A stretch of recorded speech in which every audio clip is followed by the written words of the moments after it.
So appreciate your flexibility, Andrew. Yeah, no, just making sure. Kevin, give me some feedback here. Can you guys see my screen okay? Yep, we can see it just fine there. Wonderful. All right, well, yeah, so I appreciate this, obviously, for everybody who's participating from the Aggrandize board and the Farmers Legacy Network kicking it off. I appreciate the time. Yeah, so my day job is actually with a company called Farm Strategy. We build ingredient-based supply chains. So I have a team of guys that we do data pieces. We control and help with rail shipments. We work with processors, millers, those type of people to essentially build out ingredient-based supply chains. So I will talk mostly about that today, but can't thank you guys enough for jumping on with the Farmers Legacy Network here. So when I typically get rolling, I typically start with this slide, or I say start. I typically end with this slide, and it's just the aligned producer and his supply chain represents the greatest amount of untapped potential to solve food and consumer pain points.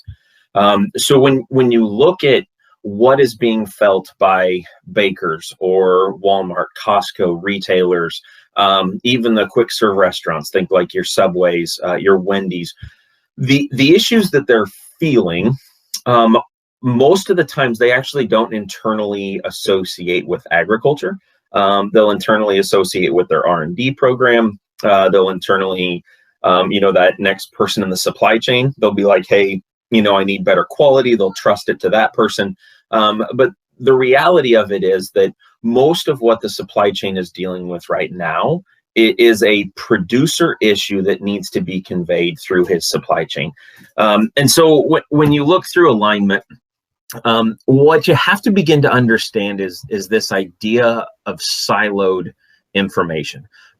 So not necessarily going to go really deep into all of this, but you have to understand that even within some of your local commercials or cooperatives, like the agronomy department doesn't function with the grain department. Those are kind of two different pieces. So when you look at like an ag value chain for, say, bread, right? You're going to have a retail that's selling to from a bakery.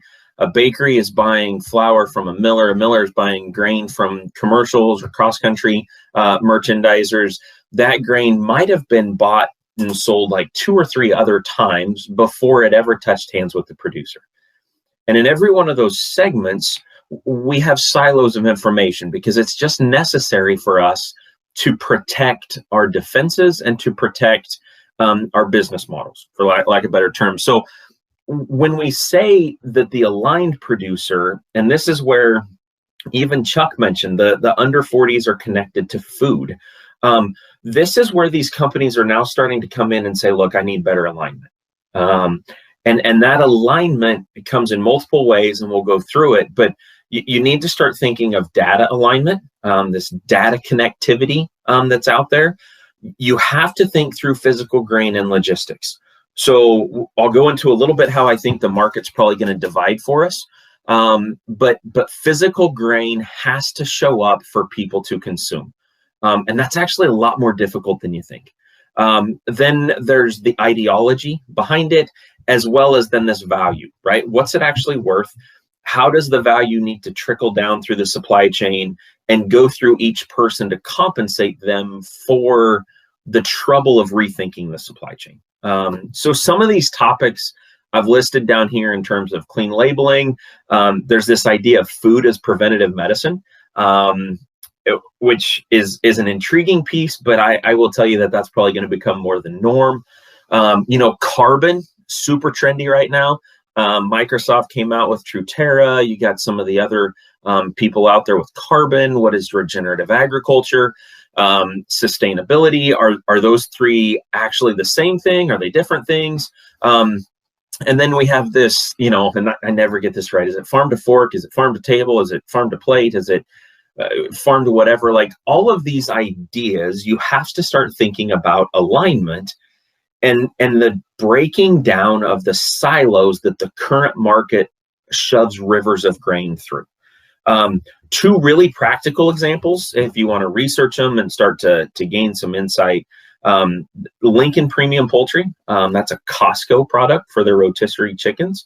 They built a processing plant, a harvest facility for chickens. They built a feed mill. All of this up around the Lincoln, Nebraska area. Walmart came in with 44 farms beef and essentially selected the genetics of 44 farms, and there's feedlots that are involved. There's a processing facility, a harvest facility that Walmart has put the capital up for. And what you have is it's not necessarily these big companies sitting here and saying, this is the most efficient thing for us to do in the industry. It's all about, this is the best information play. This is the best long-term alignment with the consumer. This is how I can get the necessary stories that I need to get. And so as you're working through this, like, what does food look like? You need to start thinking through alignment. And I'll get a little bit more practical. I'm going to intentionally stay high level. Afterwards with questions, I'm happy to kind of drill down a little bit. But this is a tremendous opportunity that's in front of us for alignment.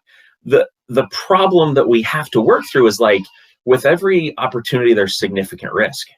And so I kind of want to focus on what should we be thinking about as farmers as this comes, because I'm sure you've heard of this by now. So anyway, I love this picture, but is it possible that I'm going to farm for food company X, right? Is it possible that I'm going to become a carbon farmer? Is it possible I'm going to become a retail farmer? Like, all of these we have to navigate, and I don't think it's known right now. I will tell you, within our own business, there are multiple business models out there accomplishing ingredient-based supply chains, and the best one has not been discovered. The most efficient one has not been discovered.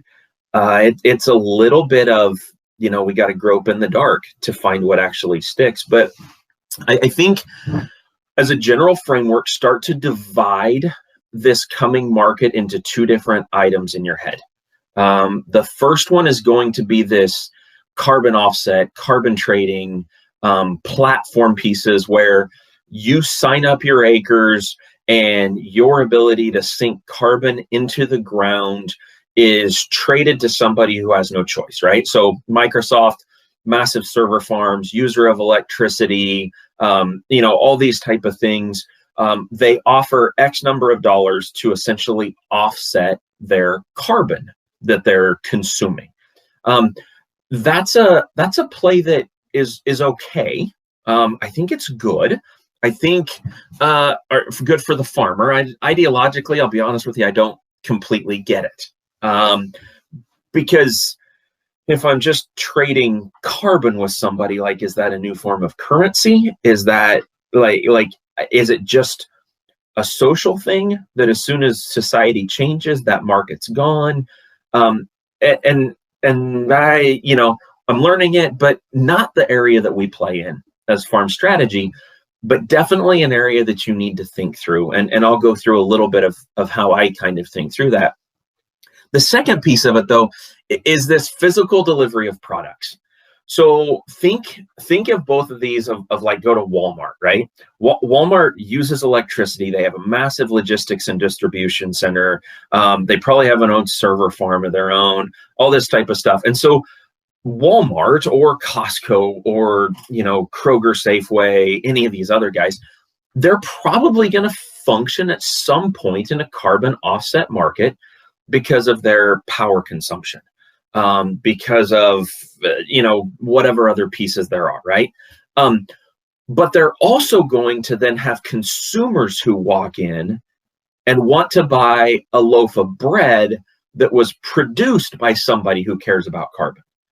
So it's two different markets we have to start thinking about. One is this offset where, and I think the government gets involved in this, and they did really good anchors with the MFP and CFAP payments of like what actually moves the needle for a farmer. So they kind of know what they need to pay the farmer to get him to think differently. But we got to have a retailer that's going to do the carbon offset of paying you to put carbon into the soil or to be regenerative, whatever those standards become, followed by that retailer needing to sell a loaf of bread that was produced on an acre that is a carbon sink. And the second one is where farm strategy focuses. The first one is not necessarily our core piece, but I want to like draw you back to some of the foundations for both number 1 and 2. So when you look at it, a fundamental alignment issue, as I put it, the problem. The map on the left is the NAS map of tillable acres. Everything that's green is essentially greater than 50% cultivated, right? So that's our farmland.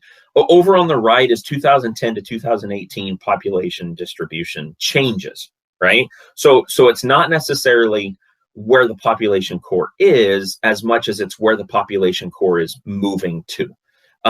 Well, it matches the cities. Like it would be the same one. It's just this is 2018, so it's the most recent. So if you overlay these maps, our fundamental issue is that like where we produce grain, there's no people. And so where the ideology of food consumption is coming from is people.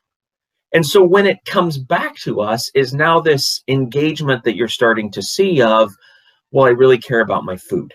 And I really care about the concepts of my food. And an area that I would encourage you guys, and we're in farm, so I understand like this might be a little bit out of the normal conversations that we have, but the largest growing stock type of investment or private equity investment is actually in this idea of ESG investing. It's environmental, it's societal, and it's governance, okay? When we look at environmental, this is the carbon and sustainability and green building construction. That societal is the way you interact with society. What's the impact of cancel culture on this? I don't know, right? Governance specifically has to do with the corporate governance of how these companies work, right? No golden parachutes, all of those type of things. The trendiness of it is there, and essentially what you're having is right before me. VIP talked about using your investment to accomplish things that line up with your ideology, and it's the exact same thing with this ESG. It's just what ideology do you line up with, right? And so I put up 2 quotes here. Number 1, the customer is always right. Well, okay, but that doesn't apply necessarily when ideologically I disagree.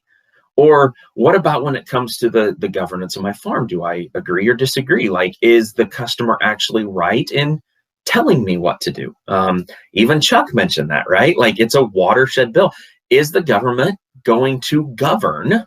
Is society going to govern? Social license, right? The other one, I just like the quote by Franklin here. Those who give up essential liberty for temporary safety deserve neither liberty or safety. And granted, he wrote that at the time when there was, attacking Indians on the Pennsylvania settlement and tax issues and all this type of stuff. But it's this idea of the trade-off that I have to think about. So when it comes to carbon as an opportunity, food as an opportunity, they're incredible opportunities. They're fantastic, but you have to begin to understand that maybe some of your small-term decisions that you're making have big investment issues in the future. And so I'm going to jump to point 2, which is the supply chain now, but like it has a similar idea.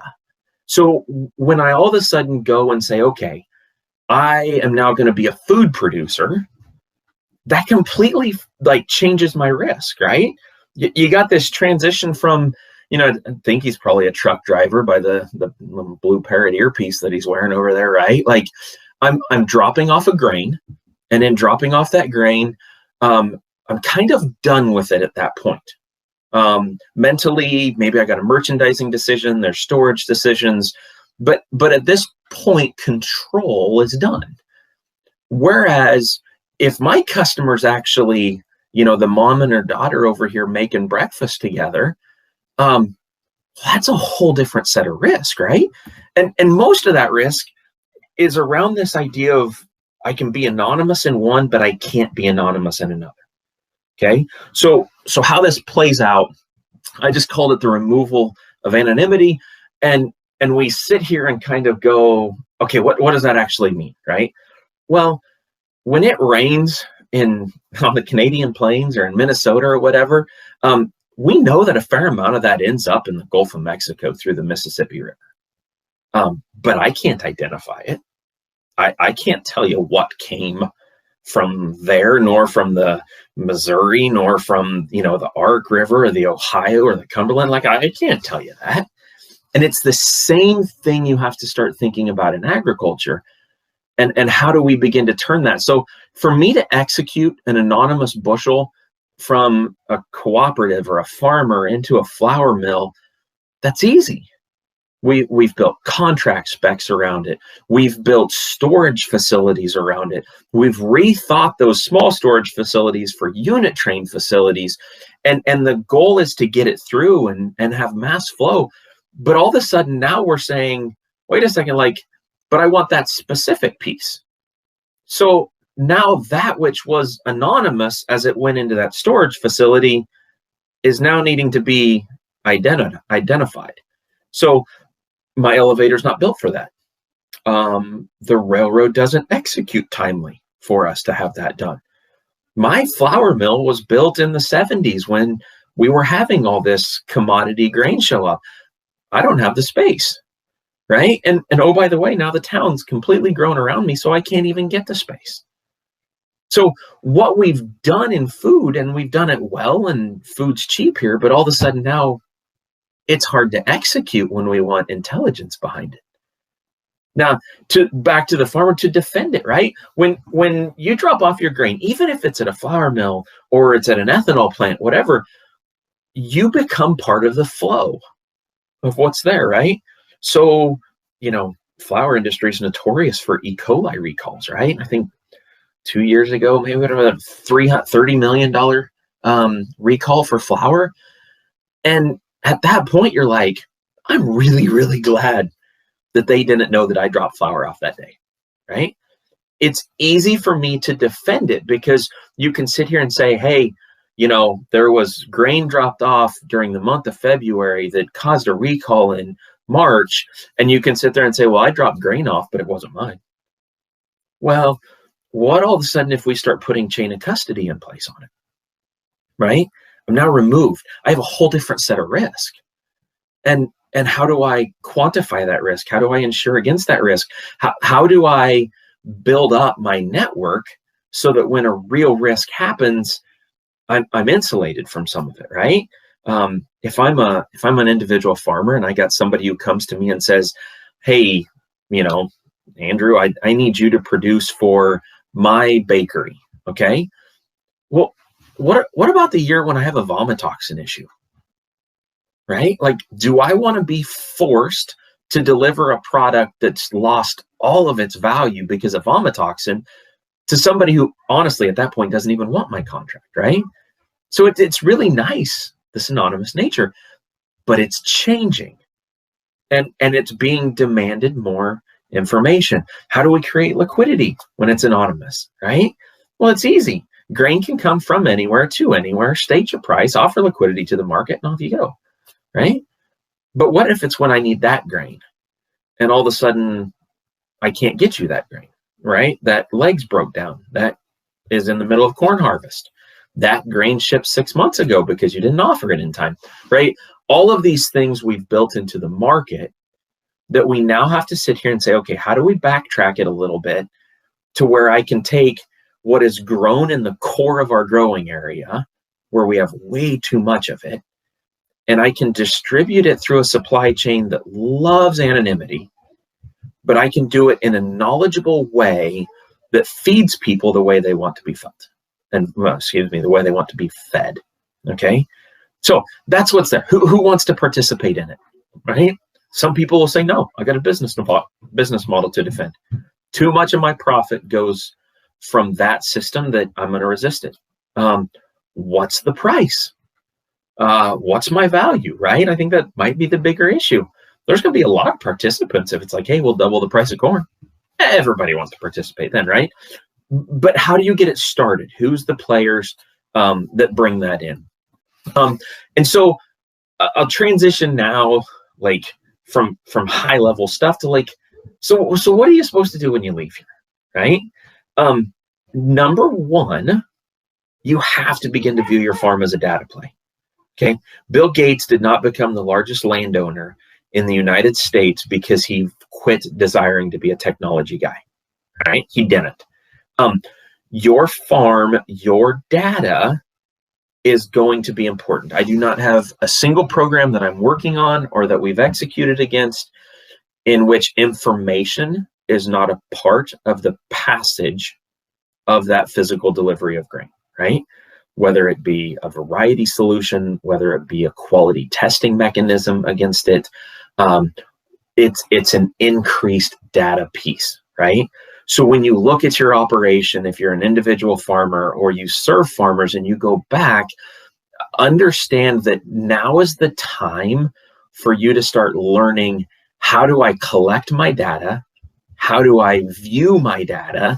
How do I, collaborate around my data? All these pieces, because in the future, that's going to be your access into the supply chain.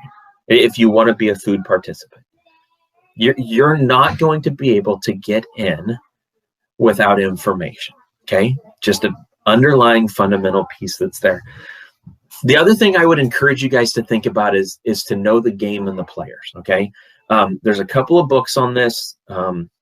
Simon Sinek is a guy who kind of wrote, and I like the idea of the finite game versus the infinite game, right?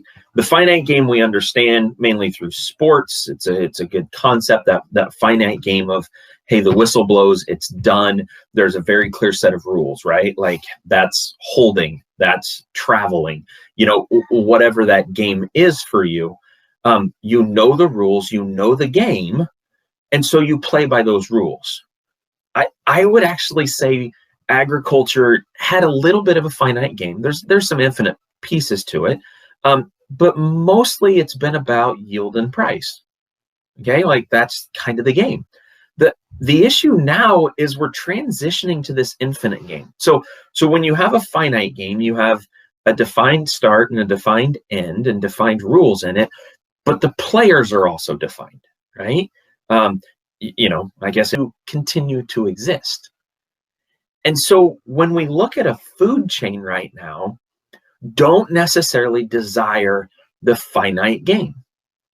Don't sit here and say, this is what it's going to look like. Because the reality of it is, we don't know that.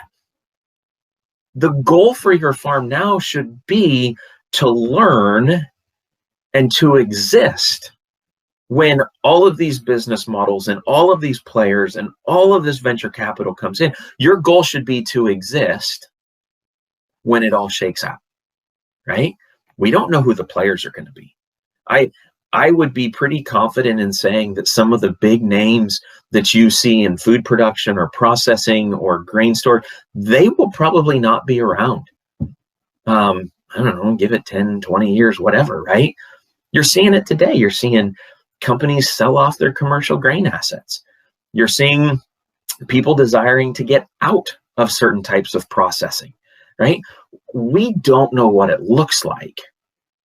And so understand your data creates value, and the goal is to continue to be in the game, not necessarily to know it well, play it well, understand all the rules. The goal is just to keep playing right now. The other thing is to work through risk tolerance. And for, some guys have already had to do this type of exercises on their farm, any seed corn or seed bean growers, anybody supplying direct right now, there's a certain amount of contract risk that's out there. And so for anybody who's just done commodities, right, I'm just going to do my futures and basis negotiation, normal grain contract goes through. Expect this to get a lot more complicated. Expect, people to be coming to you and offering unique contracts. Now, here's the thing. I just told you, right now, the goal is to stay in the game, not to necessarily know all the rules and know all the players and know how to play the game perfectly. I heard of some carbon contracts that had a 15-year lockup on them. 15 years. And we don't even have viable trading markets. You can't take on that amount of contract risk, okay? The other piece of it is going to be the data risk, right? So your farm and its data is your secret sauce that makes you run. What's that data worth? I don't know.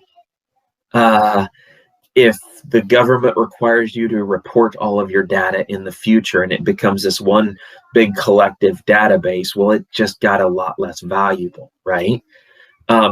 If your data is the access to the market, well, then it's really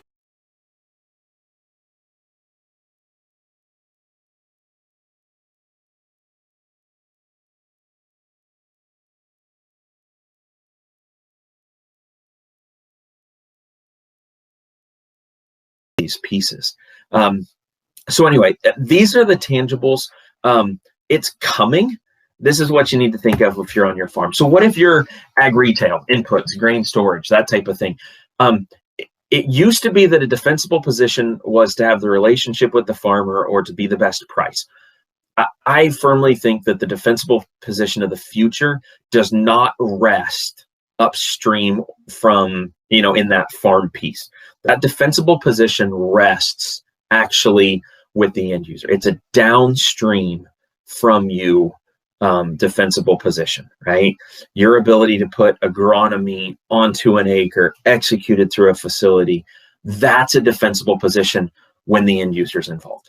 The other piece that you have to have is this start to be skeptical, or sometimes it's even a false signal that anything between you and the consumer needs to be viewed with a different mindset, right? Trusted partners, I get, they need to be transparent with you, but the consumer retailer, that person that's further downstream is constantly wanting to get back to that farm acre. And anybody who tells you that, nah, they're not interested in it, they don't have a desire, maybe right now, but they're starting to figure it out, and they're starting to not take the resistance that some of those middle players are there. The other piece would be to start to define the value sharing mechanism, right? What does it take for you to share that? And then lastly, well, I guess that's the last slide. So anyway, with that said, I'm gonna jump off here.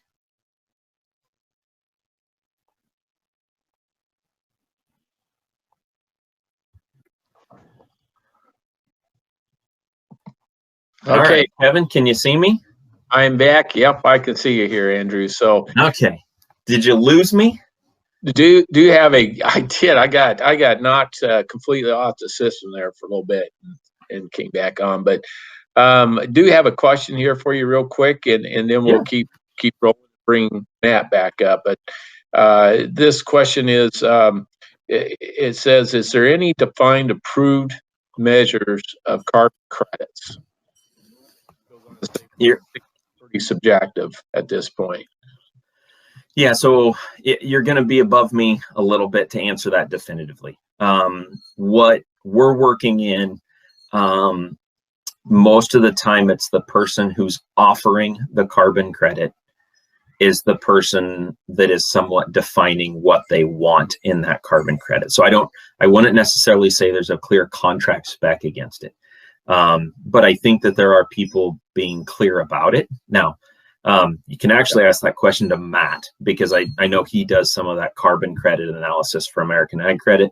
The other piece that I will tell you is that most of the industry doesn't know it. So even if there is this like industry standard, it's not common in the conversations that I'm in.